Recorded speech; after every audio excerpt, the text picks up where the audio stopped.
Nous voici 2 jours avant le dimanche de rogation.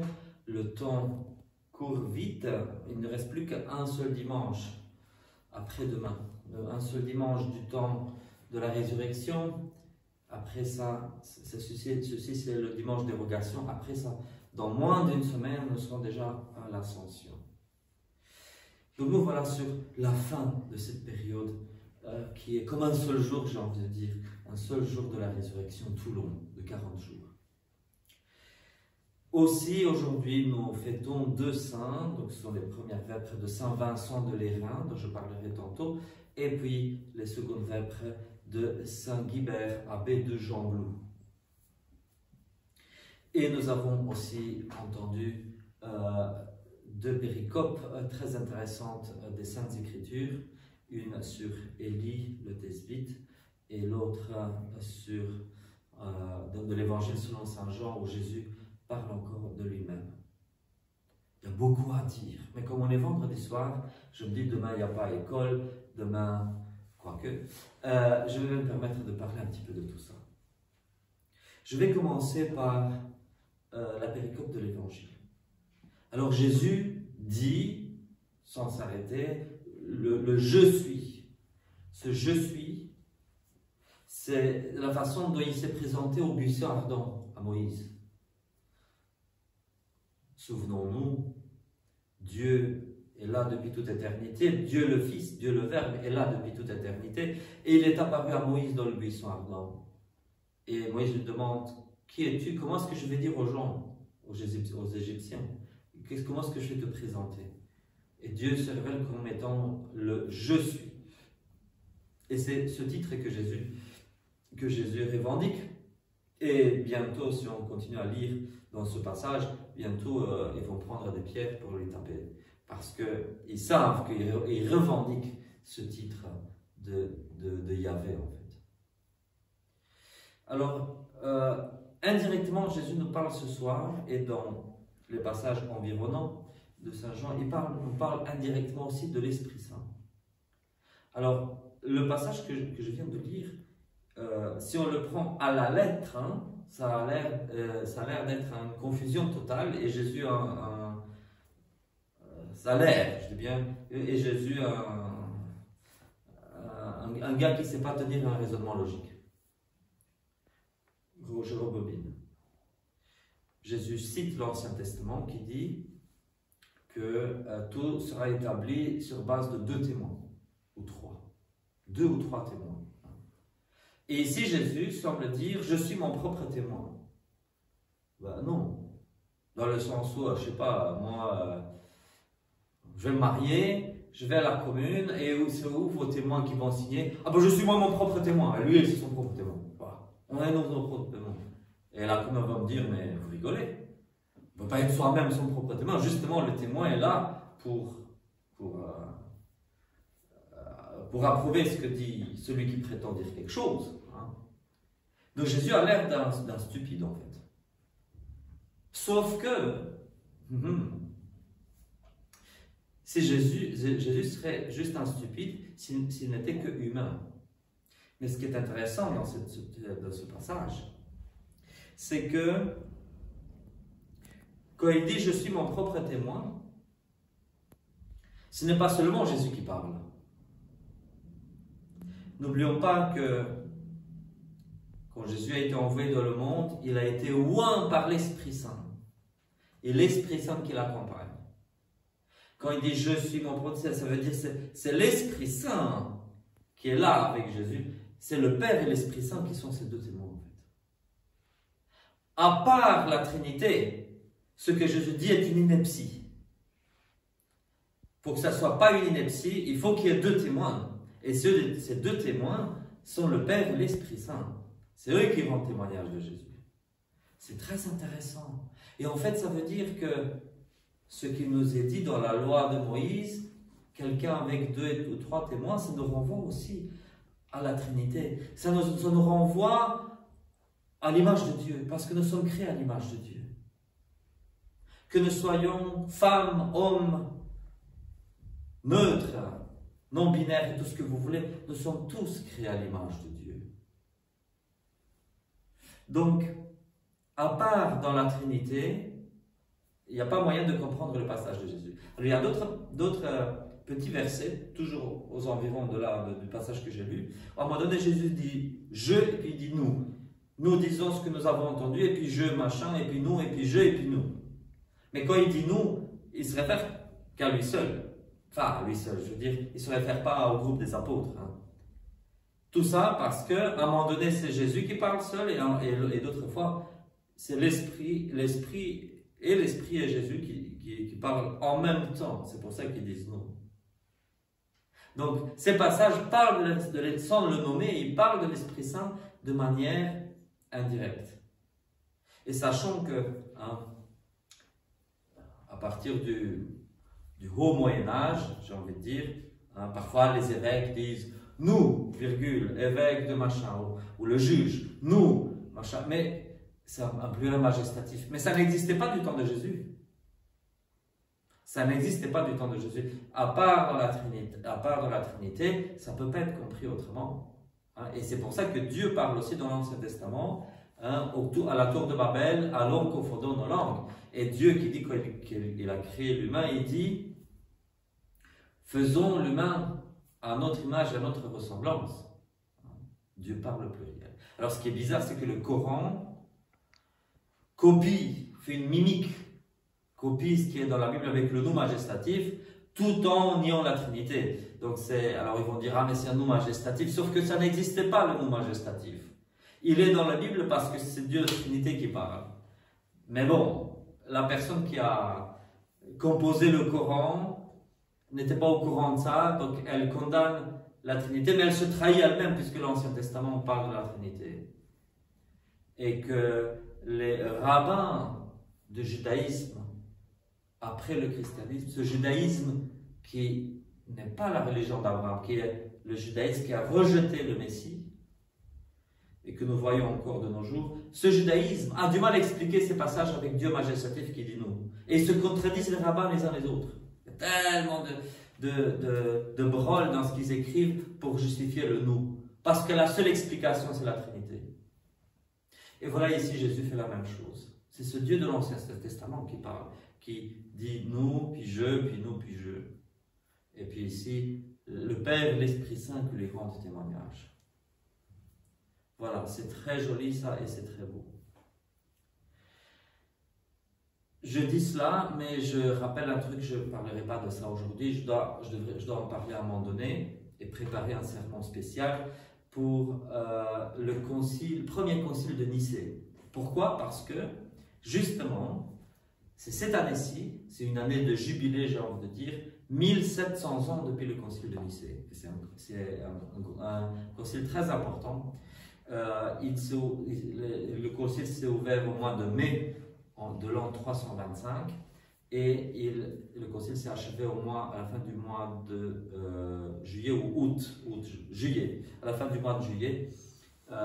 Donc cet été-ci, j'espère pouvoir prêcher une fois sur le concile de Nicée et aussi démystifier les mythes qui nous environnent concernant ce concile. Mais c'est un concile qui a affirmé la divinité du Christ. Il n'a pas inventé, mais seulement proclamé la foi depuis toujours de l'Église. Bon. Alors, je vais passer à la première lecture. Élie qui se trouve chez cette femme. Mais pourquoi il y a cette sécheresse? Pourquoi Dieu envoie la sécheresse? Parce que Akab, le roi Akab, s'était détourné de Yahvé, Dieu d'Israël, et il a commencé à adorer les idoles, les divinités païennes. Et là, Dieu, par le ministère d'Élie, envoie la sécheresse et la famine dans le pays. Et finalement, voilà qu'il arrive chez cette femme. Et la règle de l'hospitalité. Il a l'air d'un impoli, Élie. Parce qu'il dit, va me préparer d'abord à moi une gosette, et puis après ça, tu prépareras pour ton fils et pour toi. Mais il la met à l'épreuve. Parce que elle doit avoir cette foi. Parce que si c'est prépare pour toi ta galette, et puis s'il en reste, tu apporteras pour moi, ça ne requiert aucune foi. Mais le dire prépare d'abord pour moi, c'est un acte de foi. Et la femme, qu'est-ce qu'elle dit? Il me reste plus qu'un peu de farine, un peu d'huile, on va manger cette galette, on va mourir, parce qu'il n'y a plus rien à manger. Et puis Dieu a fait le miracle, que voilà, pour Élie, finalement, ça a été jusqu'au moment où le dieu Baal a été vaincu, pour ainsi dire, et que la foi de Yahvé a été restaurée en Israël, et à ce moment-là, il y a eu de la pluie à nouveau. Mais je parlerai plus de ça plus lors de la fête de Saint-Élie au mois de juillet aussi. Mais alors maintenant, je vais parler de deux autres personnages, de Saint Vincent de Lérin, que nous fêtons ce soir. Bon, il n'y a rien de majestueux sur sa vie, pour ainsi dire. C'est pour ça qu'il n'est même pas mis dans beaucoup de calendriers. Mais il est réputé pour avoir défini la foi catholique. Et tenez-vous bien, donc c'est lui qui définit ce que c'est la foi catholique. La foi catholique, c'est ce qui a été cru en tout temps, partout et par tous. Donc en tout temps, par tous et partout. Et c'est ça la foi catholique. Et donc quand on parle justement de la divinité du Christ, de la Sainte Trinité, c'est quelque chose qui a été cru depuis les apôtres, donc les traces. Et il suffit de regarder pour les gens qui doutent du fait que les apôtres aient cru à la divinité du Christ et à la Trinité, mais ça je reviendrai après, ils peuvent lire les pères apostoliques. Il y a même l'écrit d'un père apostolique de Saint Clément qui se retrouve dans notre Bible comme étant l'épître aux Hébreux. Clairement, les pères apostoliques, ils parlent, ils disent clairement, ils disent même, Saint Ignace, Christ notre Dieu. Les pères apostoliques sont encore plus abondants que les apôtres eux-mêmes dans cette explication de la foi. La foi est là. Peut-être qu'il n'est pas suffisamment explicité, parce que les écrits du Nouveau Testament, les saints apôtres n'ont pas dit « Bon, aujourd'hui, je vais écrire une thèse de doctorat sur la divinité du Christ. » Non, ils ont écrit des choses, ils ont dit « On envoie une lettre à telle église. » Puis cette lettre était lue lors de la messe. Puis c'est ainsi, donc c'était des lettres occasionnelles. Ce n'était pas des traités de théologie. Mais dans ces lettres occasionnelles, il y a effectivement la divinité du Christ qui est affirmée. Mais par la suite, l'Église, c'est la même foi. Il n'y a pas de développement doctrinal. C'est la même foi. C'est juste que cette foi est explicitée de manière plus étendue. Je vais donner un exemple pour que vous me compreniez. Par exemple, ma grand-mère m'avait raconté certaines choses sur l'histoire de notre famille. Et puis voilà que dans le village, il y a quelqu'un qui décède, il y a un veuf qui reste là, et les gens du village me disent « Ah, mais un tel, il pourra enfin épouser ta grand-mère. » Quoi? Ah oui, parce que tu sais pas que dans le temps, quand ils étaient jeunes, ils sortaient ensemble. Alors, est-ce que ça a changé cette histoire-là? Est-ce que ça a changé la vie, ma vie ou quelque chose? Non, en fait, cette connaissance-là, ces informations étaient toujours là. Le village était au courant de ça. C'est juste qu'on n'en parlait pas. Et puis un jour, on s'est mis à en parler. Bon, c'est pour donner un exemple banal. Mais c'est comme ça aussi. Les pères, les apôtres n'ont pas mis les mots homoousios et même Trinité en tant que tel. Ils y croyaient, mais ils n'avaient pas cette terminologie parce qu'il n'y avait pas encore la nécessité d'inventer une terminologie pour ça. Et puis ce n'est que plus tard que les pères de l'Église ont explicité ça par une terminologie plus appropriée. Mais la foi était identiquement la même. Alors bon, si on prend le texte de Saint Vincent de Lérin, le commonitoire, comme on l'appelle, de Saint Vincent de Lérin, ce qui a été cru en tout temps, par tous et partout. C'est juste qu'il faut faire attention c'est seulement quand on parle de foi catholique, non pas les croyances, non pas les préjugés. Et on confond souvent dans la société d'aujourd'hui, chez les chrétiens, on confond la foi catholique et les choses qui ne tiennent pas, les croyances. Par exemple,